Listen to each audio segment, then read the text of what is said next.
ito ay rated SPG. Striktong patnubay at gabay ng magulang ang kailangan. Maaaring may masiselang tema, lengguwahe, karahasan, sexual, horror o droga na hindi angkop sa mga... Tuloy-tuloy pa rin nga ang pagmamalupit nga nito ni Rika dito nga kay Ikit upang ngang mapalayo nga itong si Ikit sa sarili niyang ama.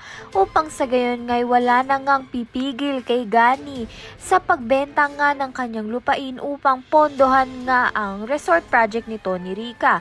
Kahit na nga buntis itong si Rika ay pinagmamalupitan pa rin niya nga Ikit. Kaya naman nga ito ngang si Rika ay magkukunwari ngang nadulas upang ngang magalit nga itong si Gani dito nga kay Ikit.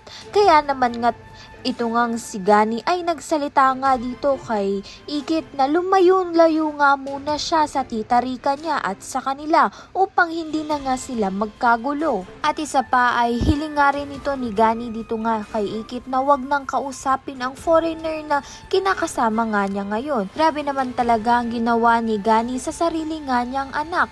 Initsapwera na nga niya ito at pinigilan pa nga niyang magmahal. Talagang ngang kawawa nga itong si Ikit. Kaya naman nga't magdedesisyon na nga itong si Ikit na mangibang bansa. Dito na nga rin ay makikita nga niya ang tunay nga niyang ina. Ayan at iba pa ang dapat nating pakaabangan. Maraming salamat sa iyong panonood.